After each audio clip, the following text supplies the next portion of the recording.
Hello and welcome to Tip of the Tongue, a monthly advice podcast for voice actors, producers, and anyone else who wants to make projects on the internet. Everyone's got that passion project they've always wanted to make since as far back as you can remember, and this is where we help you learn how to make it happen. I'm Jello. And I'm William. I'm a graphic designer, illustrator, voice actor, writer, director, and producer. And I'm poor.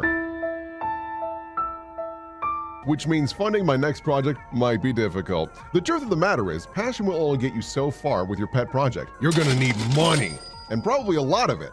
In this episode, we'll teach you how to set a budget, get your funding, and not flush it all down the toilet. Hopefully. Yeah, so we're going to talk a lot about, obviously, like, you know, Kickstarter, Patreon, getting your money. But before you do that, you need to figure out actually how much you need. And that's the first step of budgeting, obviously. And weirdly, we got a lot of questions about, like, how do you know how much money you need? That's the easy part. You just sit down for one afternoon and you either like message people on through email, you call people, and you get quotes. Mm-hmm. If you're not aware, that's what a quote is basically you go, hey, person who offers a service, yeah, hi, what do you want? Oh, how much would it cost for this hypothetical situation? Oh, that would cost this many dollars. Great, thanks. Yep. I'll get back to you if this ends up being a thing I need. Okay, cool. That's basically it. You just do that for every single component, and you sit down and go, okay, what do I need for this project?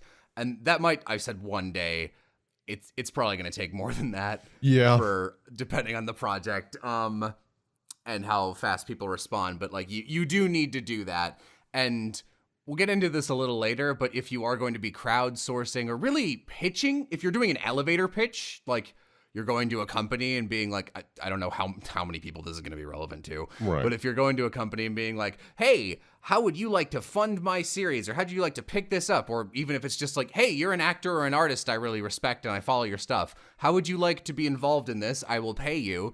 You need to be good at doing the elevator pitch. So that's really important too. It's actually extremely important because that's the marketing. And if you don't get past that part, you're never going to get the money and you're never going to get to do it. Yep. Your first impression is very important. So make sure whatever you're going to be showing off to people to get them interested or excited with being involved is very good. Don't half-ass that. Yeah. When it comes to getting your quotes on things, obviously you want to shop around and be like, okay, what's the, like, you know, so these different artists offer like X amount of money, Y amount of money, which is like a little more, and then Z amount of money, which is a lot. But it's like, oh man, their stuff is perfect.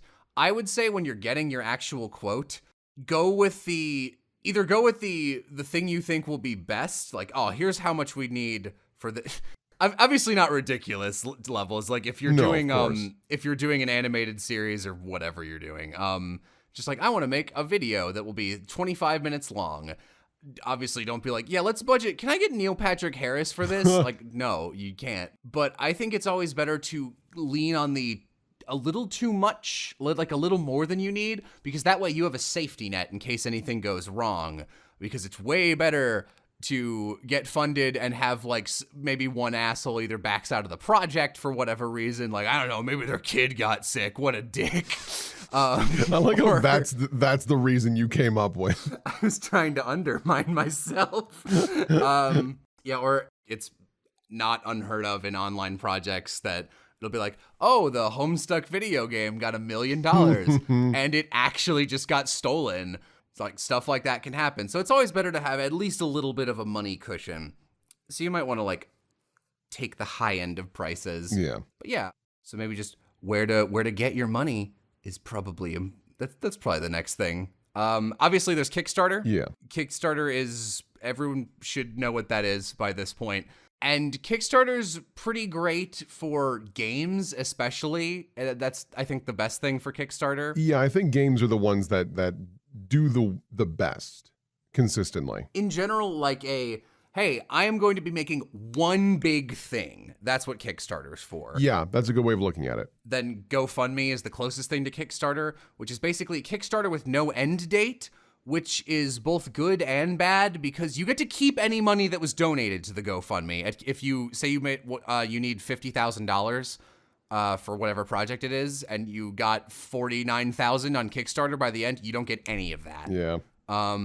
Also, I just because I remembered it and I'm gonna forget. Remember, if you're doing a Kickstarter, not only does Kickstarter take a pretty good percentage of what you make, so say your budget is like, oh, okay, this needs to be $5,000. That's what I need for this. I think you need to up it to like $550 or something, or not $550, $5,500. So that's like the Kickstarter take, and you usually want to shoot a little even higher than that because one thing that happens, I know this happened with the Seduce Me Kickstarter actually, is that if people put down their credit card info or whatever, and it's like, great, you are over the thing, you are funded, and it'll hit that level.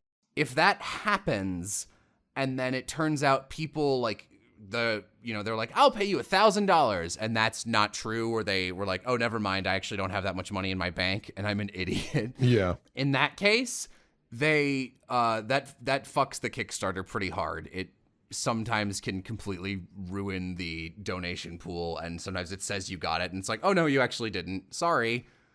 So that's one of the reasons you want a little bit of a buffer window there if you're doing that. That has nothing to do with anything. It just came to mind. So remember that. There's also Patreon, which is good for if you're established. Yeah, that too. I wouldn't rely on Patreon unless you do art stuff. But Patreon's one of the only ongoing ones. Basically, for most, you know what? I'm going to say for every single one of these, you should not go, all right, I'm going to make, we need an example project, Will. What should it be? What, you want to make a video game? All right, let's make a video game. Oh, our world building game. Remember we had the pufferfish? What were we going to call that? Oh, okay. All right. We'll do blowover, I think is what it was called. Blowover. Okay, so we'll do blowover. Scoober. Scoober. Blowover, my Scoober game. So we're gonna do blowover. It's a video game, and what you're gonna need for this, if you are making this pitch, at the absolute bare minimum, you need to show people that not only do you have an idea in your head, you have the motivation and the business sense and just the drive to actually make it real. Yeah. Because the thing is, most people don't have that ability. So what you're going to need is a lot of work done before you even start the Kickstarter. Like, you're going to want a lot, like at least the art. Absolutely at least finished, nice looking concept art.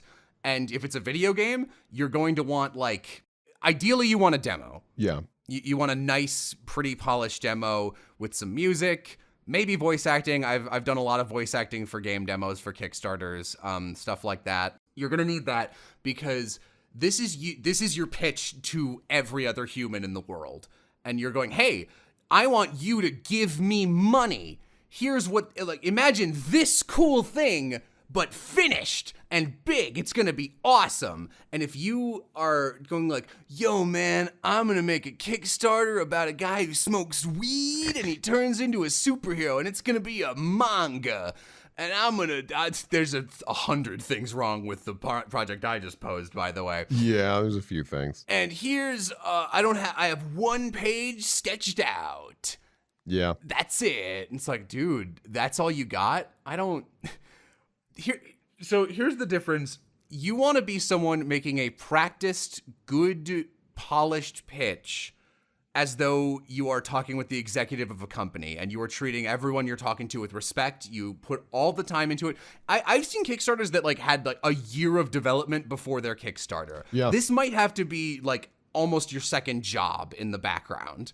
If that's how much work you're gonna have to put into this. You're asking for a lot of money. Yeah, you're asking people who don't know you to put faith in the thing that they're not certain of and just giving you money to hopefully see something come out eventually. That's a lot to ask people. Yeah, every Kickstarter's a gamble. And the thing is, you want to be that nice person doing the pitch. You don't want to be at the level of like your friends hanging out in a room and like, dude, wouldn't it be amazing if we made a game like this? Yeah, that would be amazing. Oh, fuck yeah, we should totally do that. Yeah, like don't be that friend at all. First of all, and bad friend. Definitely don't be that friend when like that's all you have to pitch. Yeah, you need something to show off first. Yeah, like you need some meat and potatoes. Yeah, and that can be either your game that is like Undertale, which is obviously massively successful. had a demo out, and it's just like, here's the demo. A bunch of visual novels I've been in have done that. Lake of Voices, Seduce Me did that, and those were all successful. Undertale, very successful. That's the absolute best way to do it, because that's what puts it on the map. That's what gives people you want to give people things to share, because the best way you're going to market the thing you need and going, hey, I need money, let me cast out a big net, and then everyone casts that net even further by going, hey, here's a cool thing. Yeah. Wouldn't it be great if this existed? You really need to make people interested in it. Yeah, it's a lot easier to show off and get word of mouth going if they have something, even if it's not like fully tangible, but like something that they can actually give to someone else's show. Because if they just go to your page and there's like a picture, it's like, all right, that's cool, but I have no idea how this plays. I have no idea what the feel or theme is going to be. I don't even know if this is going to be a shooter or a platform. I got nothing. All that I know is this is a nice picture and it's going to be a game. The demo is really the best option. But if you can't do a demo, maybe at least get like a trailer that shows it in action so that people can get an idea. You need something. Yeah. Like, I know this one's had some production issues, but it had a very good Kickstarter at the start, which there was a game called Star Mazer, and it's like a space point and click kind of. I don't want to say retro because that has sort of a negative connotation to me in terms of here's like retro Kickstarter game, but it's it looks like a Snatcher style point and click adventure game except done in the modern era, and it was very cool and had great animation, good sense of humor, and like it looked beautiful. And that like I donated that because it looked really cool and I wanted to see more of it. Anyway, yeah, we've hit that nail several times, but hopefully that's sunk in. Also, word your pitch professionally. Don't be a whiner. Don't be like, I need money. Like imagine like you're trying to pitch this to the person, like the most difficult person you respect the most, like your boss's boss or something. It's just like, I really want them not to think this is stupid or a waste of time. Like you got to put in a lot of that effort there up front. Also, this is important. If you have any level of a business sense, that is required. That's required reading. Yes. And if you're not good with money and you don't have a business sense, maybe talk to someone you know who you think is responsible and professional and has the time to actually manage your project, and then pay them to be a project manager at some level, or a public relations manager just for the sake of the Kickstarter, at the very least, because you can't be spaghettiing your money. Yeah. And like in my experience, if someone's bad with their money, like you can take seminars and stuff, but like if you're bad with money, you're bad with money. You just are.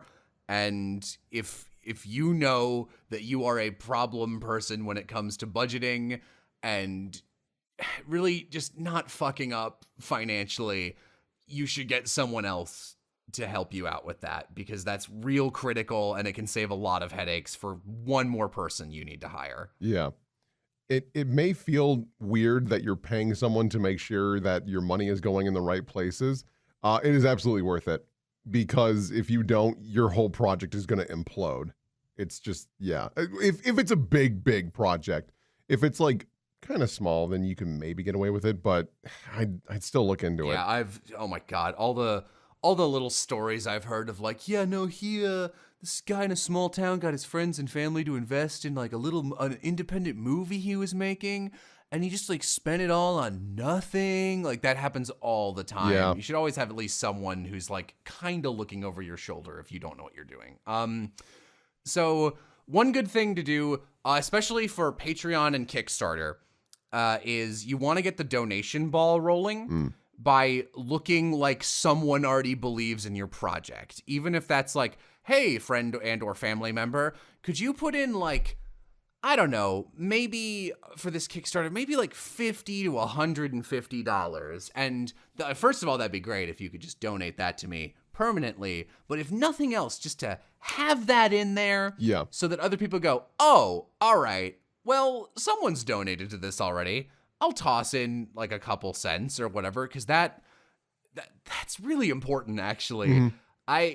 I can't tell you why, but if I see a Patreon, especially a Patreon or a Kickstarter with just nothing in it, I almost never donate to them. Yeah. because it's just like, I don't know, like why has no one donated to this? It leaves a negative impression. Yeah. And I realize it's unfair and it's kind of crappy, but it is the truth. I know I've done that multiple times where I've looked at a project and gone, this looks neat, but like, I'm just not seeing the track. Like, take, for example, there's a lot of times I'll look at a Kickstarter and go, this looks so cool. I'd love to donate to it. And I see it hasn't even made the halfway mark and it's like got 14 days left. And I go, nah, it's not going to make it. Why even bother? And I just don't. That actually, I would disagree with you on that specific estimate because that's one thing with Kickstarter is your two huge spikes naturally will be at the very start and then you'll get almost nothing. And then either the very end, you will crunch it and make it, or you will not make it at all. Yeah.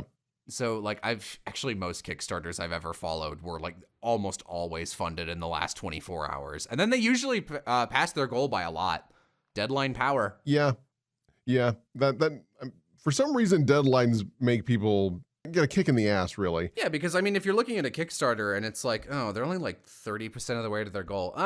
Maybe I'll go back to this in a couple days if I see it again. It's like, oh, all right, they're way closer now. Yeah, okay, I think this will happen.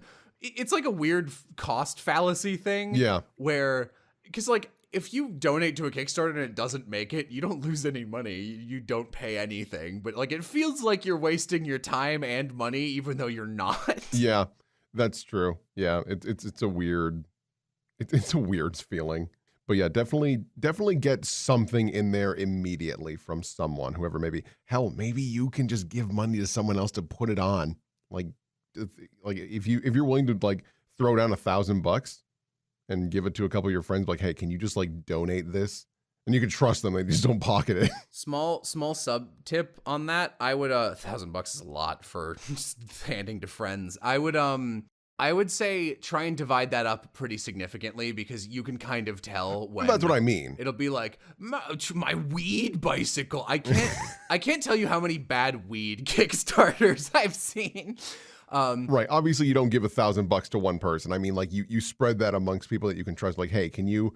If I give you 50, can you throw 50 in? Hey, if I give you 25, can you throw 25 in? But whatever. Yeah, what I was going to say is like, in addition to how much money has been thrown in, the amount of actual supporters is also very important because it's very suspicious to see like two people. It's like, wow, two people really believe in the weed bike and I am not person number 3. Yeah, that's fair. Very important. Once you have your budget, which you should have before your Kickstarter, you should outline very publicly, be super transparent. Here is what I need. Here is exactly where all the money will be going. Here's how much I'll be paying. Like, say we're doing this game. Here's how we need to rent studio space for the people we'll be hiring. Here's how much that'll cost. Here's how much it'll cost in raw things we need to buy, like extra computers and the software. Here's how much this will be for the artists. Here's how long it'll probably take. Marketing costs a ton. Here's everything. Yeah. Because if you outline what you need, people will both think, oh wow, they really thought this out. This is clearly, they clearly have a bit of a business sense here. So if I give them this money, I kind of trust them with it. Mm-hmm. And also they clearly care about this project. And people don't feel like they're being ripped off if they see exactly the places their money will go. Because if you go, I need $1 million for my video game about blowfish, people will be like, well, you can blow it out my ass, you bastard. I'm leaving. Not your ass, mine. Yes.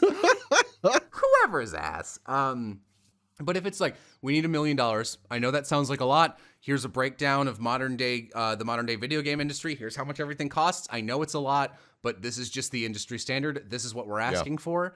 And here's where it'll go to. People go like, all right, I believe you. Oh, okay. That's a huge hurdle they have to overcome. Okay, here's $5. Yeah, it's like I was showing Jello earlier today. There was this great short video that was made for Skullgirls, and a lot of people have been complaining, like, why are we only getting so many characters? Like, we donated thousands of dollars. And they're like, yeah, you did, and we really appreciate that. But like, here's everything that goes into making one character. We need to do there's 1,300 frames at least for a character. You need to color and clean all of those. You need to design all the hitbox for those characters. And like, it goes on and on. It's like, that's why this character costs so much to make. We're not just making up a number. It's because it's expensive to do, but with your help, we can do it. And that really puts things in perspectives and makes people go, Yeah, okay. Now you have my money. That makes sense. Yeah, very few people are like, I got a get rich quick scheme. I'm going to make up a fake Kickstarter and I'm going to make a product and I'm going to take in 7 times the amount of money I need. Yeah, this will work perfectly. Nobody does that. That's probably happened maybe twice. Yeah. I bet successfully. Yeah. Yeah. Usually if there's a Kickstarter disaster, it's either because people funded a thing that was like stupid, or more commonly, someone in the project completely mismanaged their time and or resources and it fell apart. Which obviously that's important too. That's what the business sense thing and the project manager is for. Yep. You know, I'll go into a slightly different point here first. There's a thing called scope creep, Mm. and it's very important to know what is and isn't feasible going into a project. So, like, all right, I think some people are going to feel directly attacked by this, but I'm going to say it.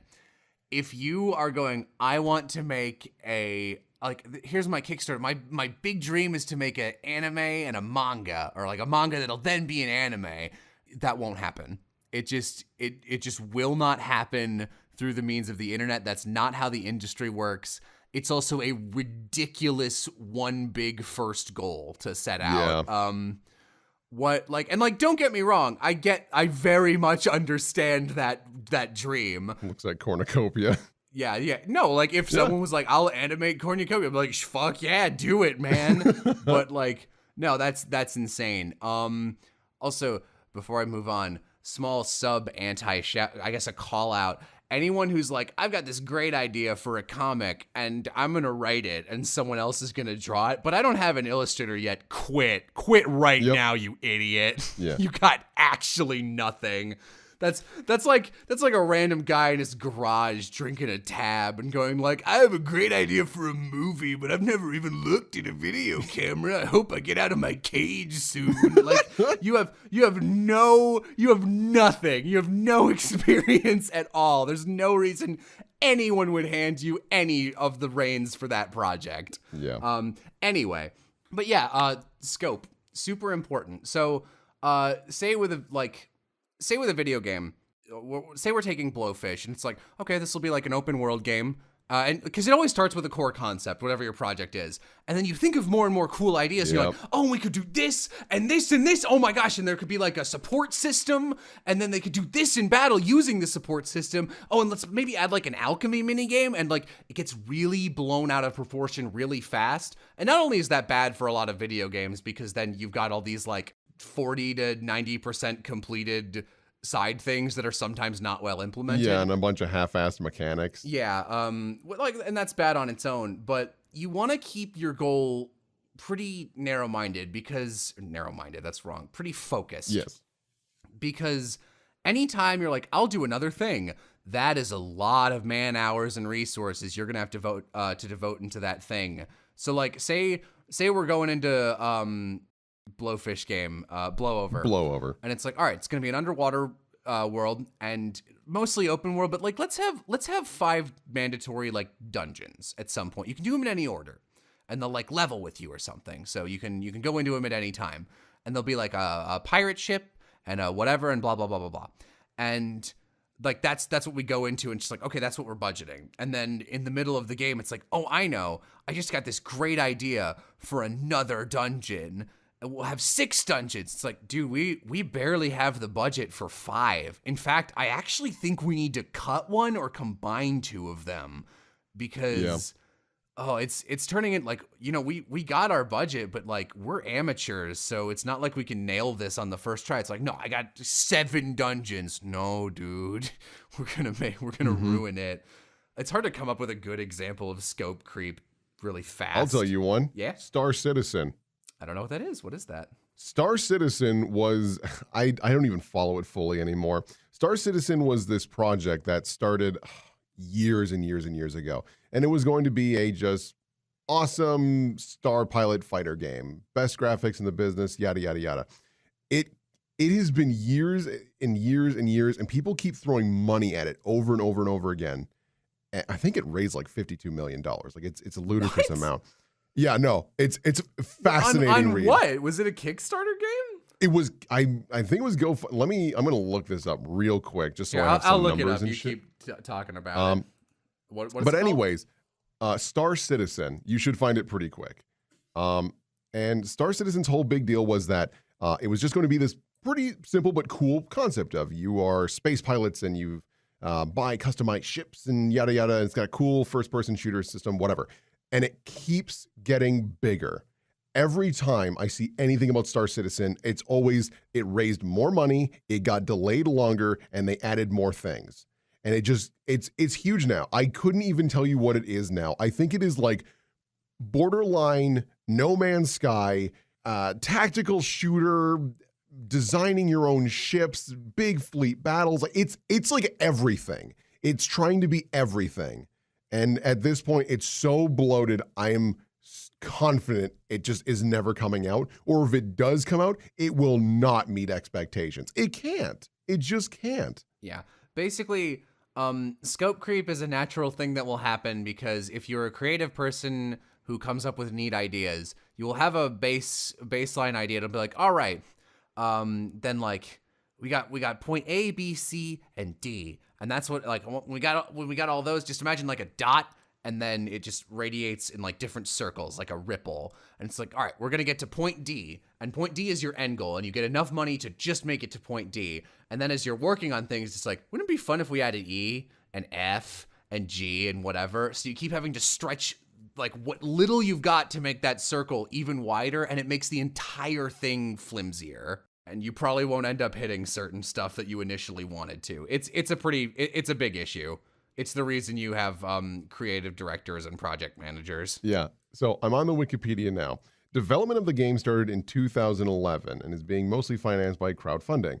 The game's full launch was originally anticipated for 2014, but significant delays in production and expansion of gameplay features have led to postponement. It's supposed to be like a single-player shooter and all that jazz. Let me look at the funding really quick. In 2014, listed $39 million. On May 19th, 2017, crowdfunding surpassed $150 million. Jesus. And it's still not done. Because they keep adding things. I couldn't believe that would ever become a successful game because, like, I mean, even, like, Jesus, even working on something for, like, 1 year, you kind of go back to the stuff at the beginning of the year and you're like, oh, that could have been better. And like and that's probably what they're doing. After 7 years, like I would give up. You just got to Duke Nukem Forever on your hand. Anyway. Yeah.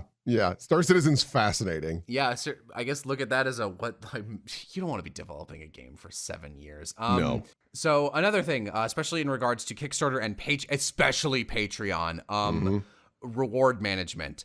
So even the websites themselves will be like, hey, you know what's a good idea to get people invested is if on your Patreon you offer rewards, like shows like Tip of the Tongue. You will. And et cetera, et cetera. And then that'll entice more people. And personally, I think it's a really bad idea to offer a lot of rewards, especially I think it's objectively a bad idea to offer a lot of rewards. Yes. I often think it's a bad idea to offer any, especially if they are physical. Tactile. Yeah, like if they're something that you have to ship, because that stuff is so expensive. If it's like, all right, we're making Blowfish game. And if you buy, like, obviously you want to have the reward that's like, all right, if you pay $30 for our Blowfish game, you get a free digital copy when it comes out on Steam. Perfect reward. Great. Like, people want that. That's a good reward. Yeah. It also makes sense because obviously you're going like, hey, I'm paying for your game. Give it to me when it comes out. I obviously want it. Makes perfect sense. Yeah, exactly. But then it'll be like, oh, for $20, you can get a shirt. No. Nope. Because a shirt will cost absolute bare minimum worst shirt you can afford $12. Maybe 10 if you are making it with slave labor. And which I guess you are with most shirts. Don't make shirts. You don't need shirts. So don't make shirts. You know who's going to have to mail those shirts is you or someone you hire. You're not making any money because if it's like $20 for the shirt or whatever, then the shirt itself probably costs around $20. Shipping, it's going to cost more. The man hours to find all of the email addresses, manage that stuff digitally, get the information correct, and then mail it out, that is just a nightmare. Yeah. Like you can like see process videos of anyone on Kickstarter being like, this is terrible. I hate that we did this. It's always really bad. Digital rewards are your best friends. Yes. You never want to ship anything. The only time you should be shipping something physical is if like someone paid an ass load and you're like, you know what, we made like 100 of these blowfish plushies, and if you buy it or you pay X dollar dues, you get this and the digital copy of the game. Like, sure, fine, then that's okay, but don't make low tier rewards be physical. That's you're gonna want to die. Yeah, really good examples of rewards. Obviously, the product itself. If you're making a game, like take the retail price and up it a little, and that should be the So say of the Blowfish game, it's coming out on Steam, going to be $20. Probably $30 should be at least $25, because otherwise you're not going to make a profit. You need to eventually. Yeah.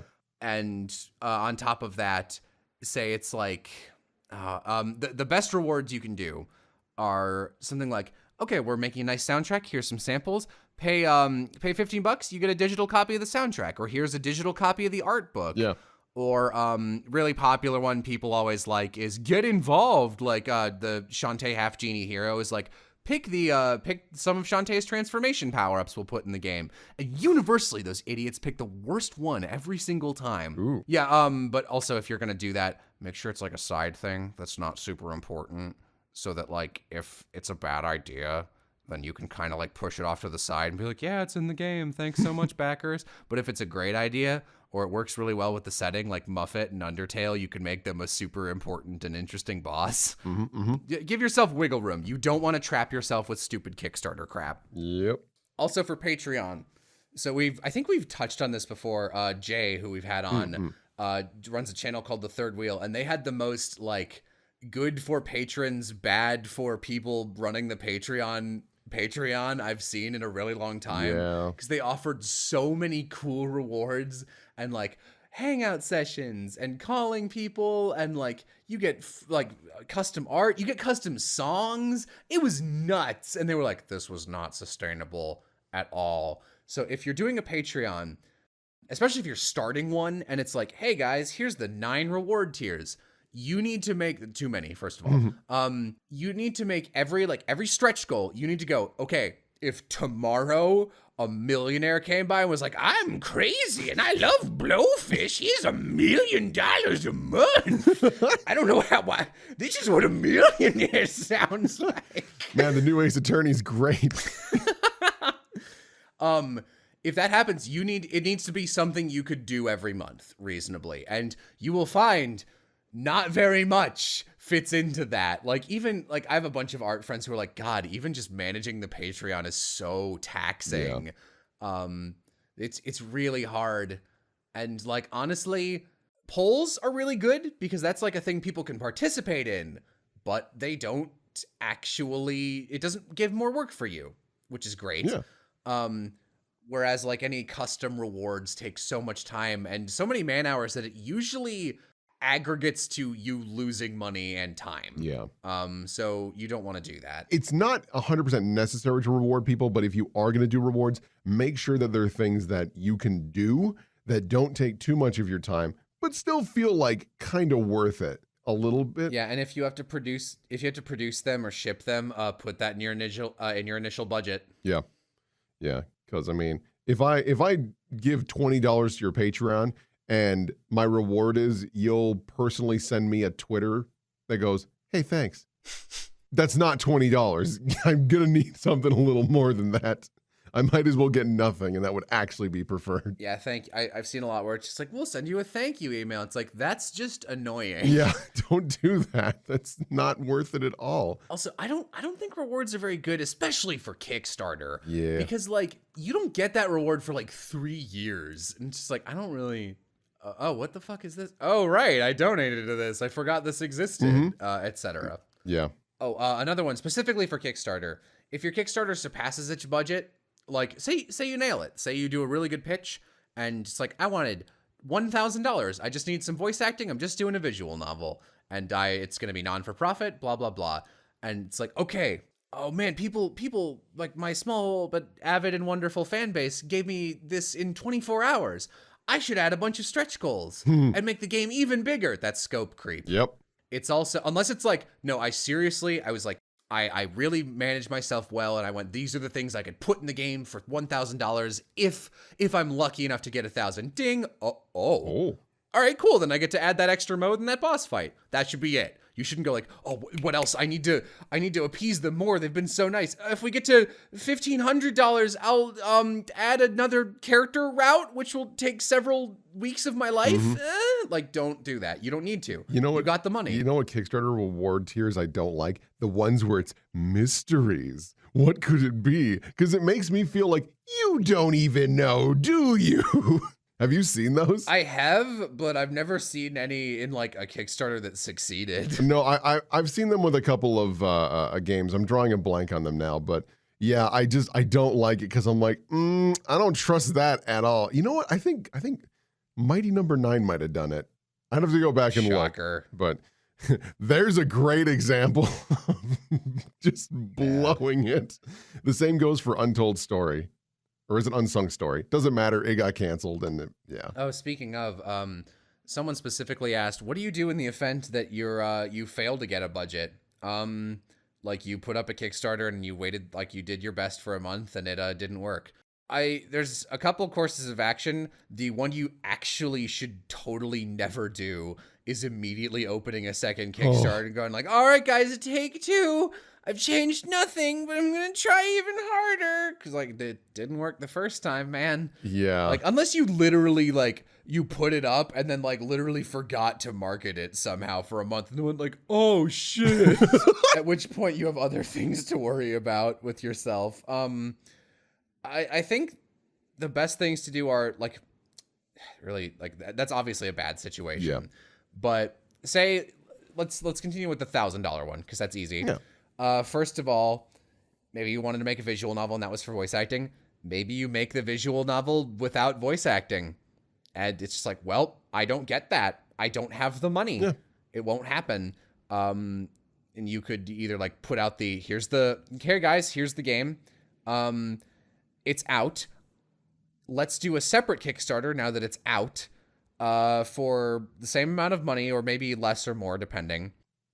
And now that I have like some kind of following and fan base, if you guys give me the money, and I'll be able to hire voice actors and I can make DLC so the game can be fully voiced like I wanted it to. Yeah.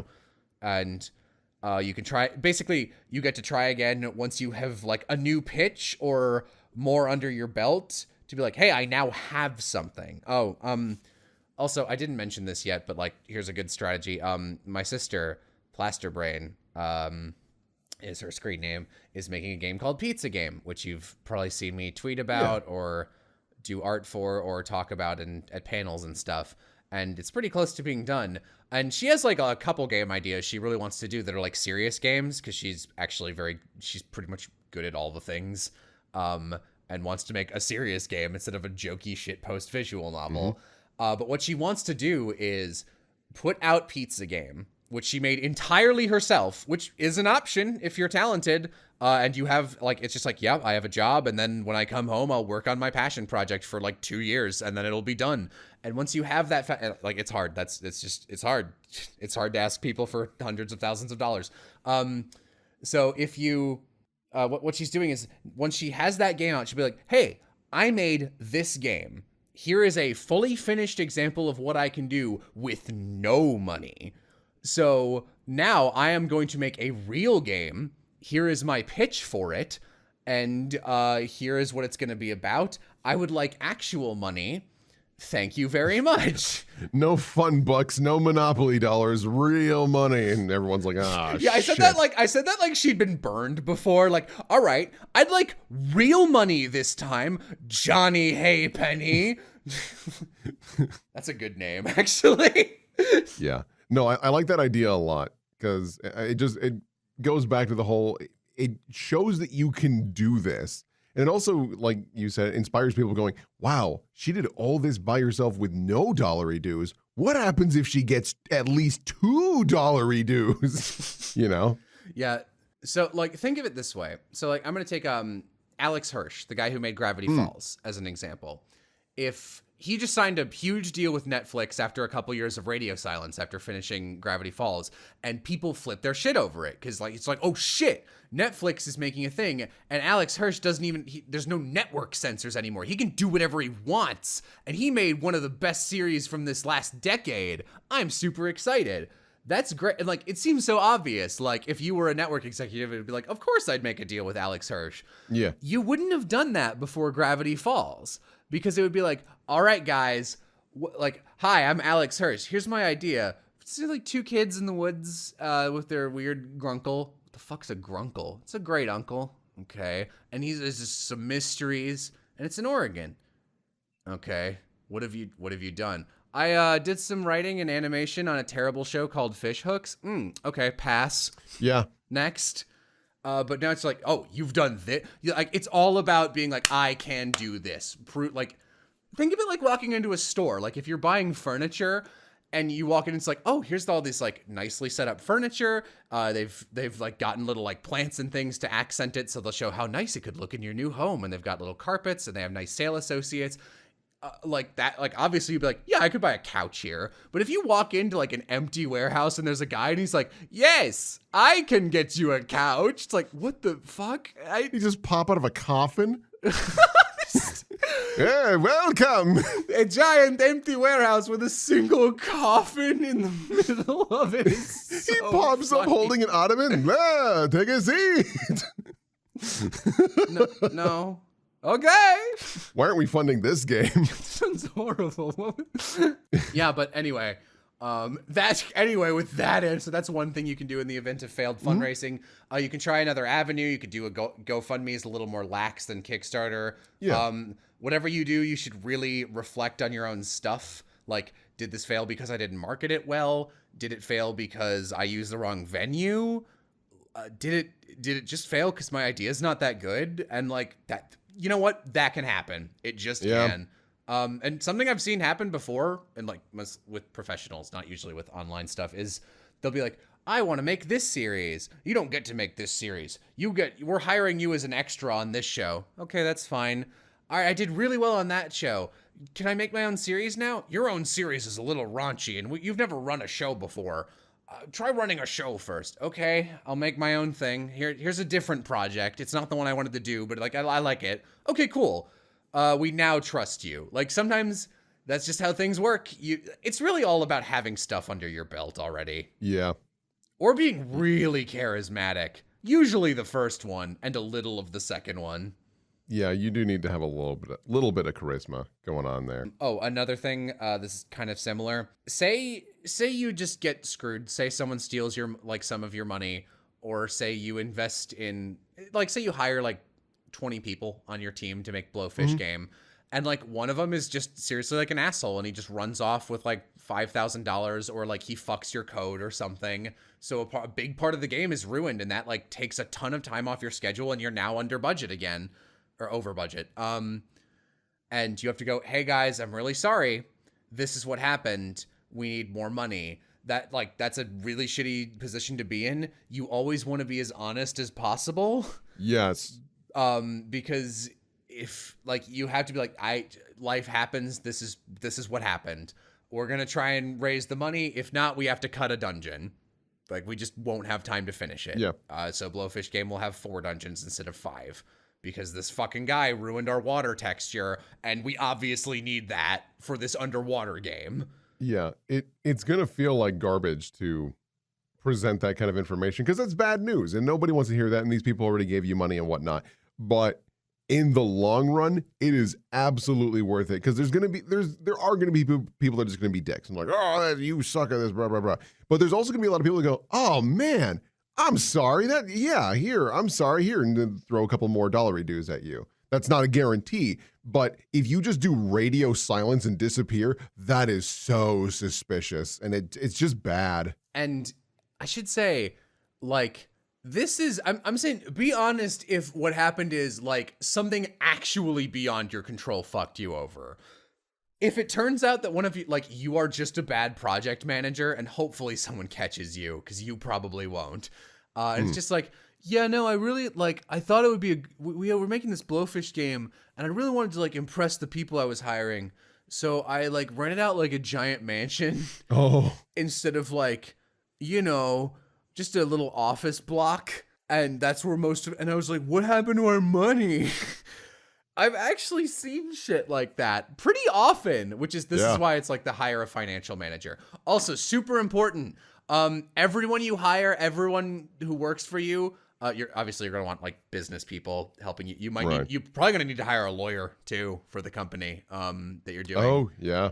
Yeah, there's a lot of like, you really need to like talk to people about it, and there's a ton of hidden expenses you won't even think about. Everything is way more expensive than you imagine. You need to write up contracts for everyone who works for you. Yes. And it needs to be like, hey, like, the standard stuff, obviously, of like, hey, you're doing this much for this much money. We get to have the rights to use your stuff in our game, et cetera, et cetera. Maybe there's royalties, maybe there's not. But Will, do you want to tell the anecdote you were telling me earlier today? I wish I could remember what game it was, but the way this guy's contract was written up was he would be paid $20,000 upon completion of the Kickstarter, not the project, the Kickstarter. So the moment the Kickstarter was done, the guy waited 2 weeks and was like, all right, well, I got paid, so see ya. And they're like, whoa, where are you going? You guys said until the end of the Kickstarter. Kickstarter ended 2 weeks ago. Bye. And dude just disappeared with that cash. And legally, he has the right to do that. It was a dick move, but it was like, yeah, you guys wrote a bad contract. So of course the dude's going to take advantage of that. 2 weeks of work to get $20K? Not shabby. And like that kind of thing can happen. Also, like, say you're doing doing some kind of, I'm just gonna make up a weird project.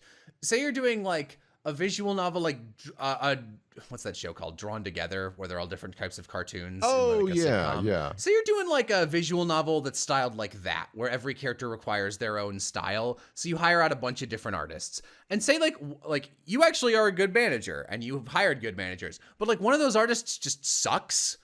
And like they're a bastard. Sometimes that happens. You want to get them under contract so that they can't fuck you over, and also that if they sign something, they have to do the work they agreed to do. Yes. But contracts are really important. They seem kind of daunting. I've written up contracts. It's pretty easy once you've done it once.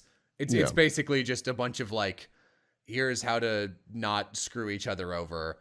And I find for some reason the bigger the company ends up being, usually the more like verbose contracts be, where at the start they'll have like 4 pages of like, from all points hereafter, this party will be labeled as the Donker, and this party will be labeled the Wonker. And you have to like remember, it's like algebra, but with words, where some things equal other things. It's terrible. Yeah. And then they hand you like a 20-page contract.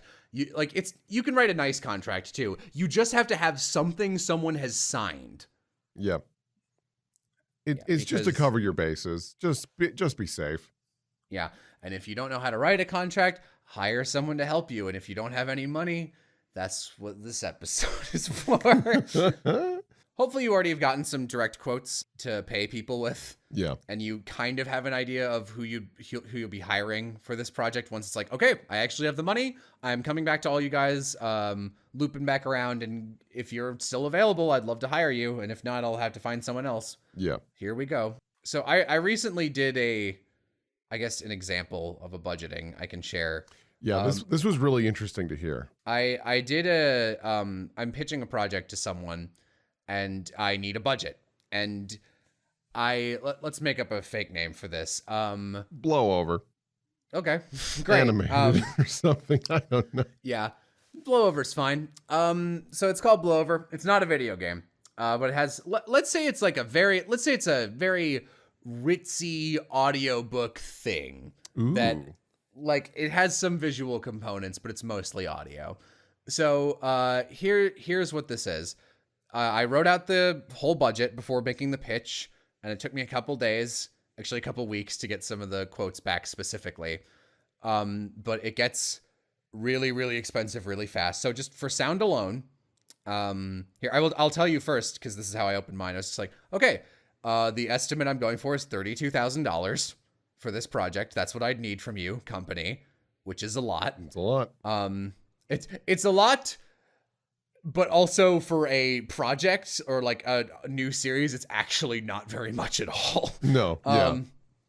So it's like, okay, here's the breakdown. So for the sound stuff, for voice acting, there's about, let's say 15 characters. Each of them has a different amount of lines. Some of them are principal actors, some of them are secondary, some are tertiary, and I'm paying them all a different rate. But the base rate is, for the leads, $250 for the first hour, plus $50 for every additional hour of work.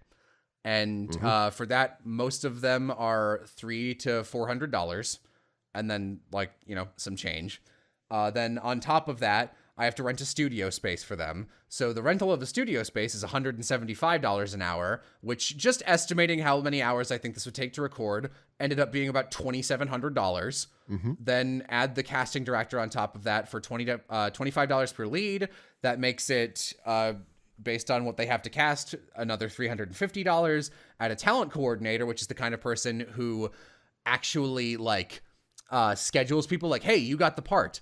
I'm going to be the person who has to do all the bitch work of emailing you. And then when we're done, I have to mail you the check and get all that stuff. I didn't want to do that. So that's another $100. Then there's an allotted retakes budget, just in case we need to get some people back in the booth, because of course we will. Another $500 and blah, blah, blah. Once it's all said and done, that's about $6,500. And for 15 hours in the booth, about. Yep. And that's just sound. This is just sound so far. That's just sound. Then music, I am really lucky. I know two people who give me extremely good deals on music, which is custom composing about $75 a minute of stuff composed, which is like bonkers cheap. That's really good. I can guarantee you will not be able to get that unless you are in a similar situation with someone you're really close with. So just estimating that somewhere around like, I don't know, that plus the sound effects design, which is $1,000. All that together, and an opening, I have to hire a vocalist too. That's another $250, and all that together is about $11,000, which is still pretty good. Yeah, it's not shabby. And then for the visuals, because there's 8 minutes of animation in this whole thing, and I want it to be nice animation is the thing, because I get so little. And I want it to be real good. So I read them out loud. I read through the scripts. I timed it. And I was like, okay, this will be between 15 seconds and 20 seconds. And then I took all of the low end and then all of the high end. And I went, all right, here's the range. So at $1,000 per minute of animation, which is about the lowest freelance I could find. This one was actually very hard. I asked a bunch of people and I got very different answers for every single one of them. Yeah. That's about the lowest. For about like 400 seconds of animation, 7 minutes-ish. That was $7,000. And on the high end, which is $2,000 a minute, the high end was about $16,000. And then on top of that, add some of the background things that need to be painted, some of the character turnarounds and designs. Character portraits are super important. I might end up doing that myself. I would really like to not. That's another $2,500. Based on some estimates with friends who do similar things. And then in the end, that all adds up to about $32,000. And I wrote down, I had a big list on this budget thing. I was like, okay, here's my pitch. And here's the thing.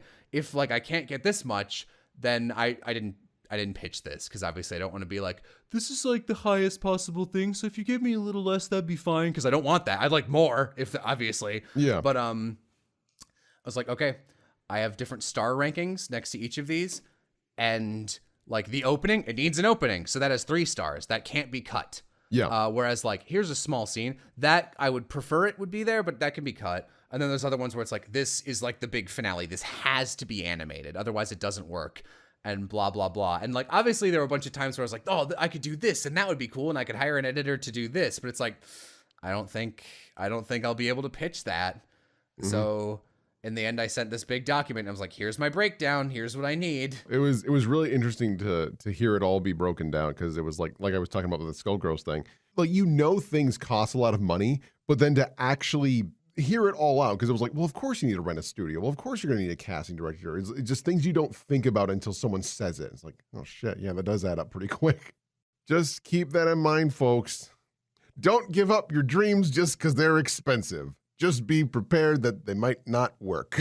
Yeah, no, it's getting good at pitching stuff is seriously one of the most important skills you can get as a creative. If you ever want to show run, you need it.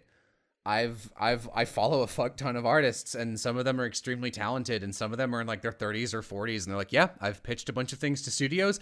I have never gotten a hit in like 25 years. They've never said yes to anything I've done, and it's hard. Like the thing I just talked about the budget for, that's still in the yes or no phase. And like, I'm still going to do it on my own, but like, then I have a list of the things I'm going to be cutting, and it's still going to cost bare minimum $20,000 out of my own pocket. Yeah. No, it's insane. Just hearing that out loud is just like, gives me the heebie-jeebies. Power to you, buddy. It's a lot. Doesn't help that I'm also moving, so every single day I'm like, oh, I want a chair. What? This is so much money. Oh man, yeah, I'm sorry. Like I'm currently sitting in an empty room with a booth set up on my knees because I don't have any chairs. I have an exercise ball now. Well, thank God for that. I thought that was you popping it, but like, now it's going towards the project. I've liquidated my assets. No, I don't really have anything more to say. So, do you think it's time you have any more notes before we thank our patrons? I guess I should just say, I realize that a lot of this sounds like a downer, and that we're almost saying don't go for it. We're just saying, be mindful and be prepared and have reasonable expectations, because you might have a really cool idea. You might have a great game or a comic or whatever it may be that you want to share with the world, and that's great. But do be prepared. Might not pan out. Everything is so much work. Yeah, like because a lot of people who listen to this podcast are younger, like in their teens. And it's a bummer, but if someone has to take the wind out of your sails, we want to do it as early as we can so that you can refill it with more knowledgeable wind and be like, all right, I now know that's a hurdle I have to overcome. Mm-hmm. Yeah, absolutely. And prove us wrong. Like, win the lottery. Yeah. If I got a funding tip for you, there's this thing at gas stations called lotteries. Do it. Oh, we should. I wish. What we should have done around April was we should have just done like a fucking bad advice podcast the entire time. It's like an hour-long garbage podcast. Hey guys, I'm starting a Kickstarter. So we'd like to take this time to thank our patrons, anyone who donates to our Patreon at all. Also, if you have any questions or suggestions for topics, I think we have our topics for the next couple. I'm pretty sure next month is going to be music. So if you have any questions about, we're only doing one music episode. We only have time to do one. So we're getting a bunch of guests for a bunch of different things. So ask us your music questions in the in replies to the pinned comment below or on our Patreon. Yeah. And a super special thank you to our top 10 patrons this month: Nick, Chase'em Creed, Smake, Rainbow Heart Unicorn, Johnny Dragon, Red Bro, Max Montoya, Ewan Reed, Dave, and our top donor, Bearsy. Woo! Woo! Thank you all so much for listening. Thank you. I don't have an outro. I'll take care of this. It wasn't in the budget. Toodles.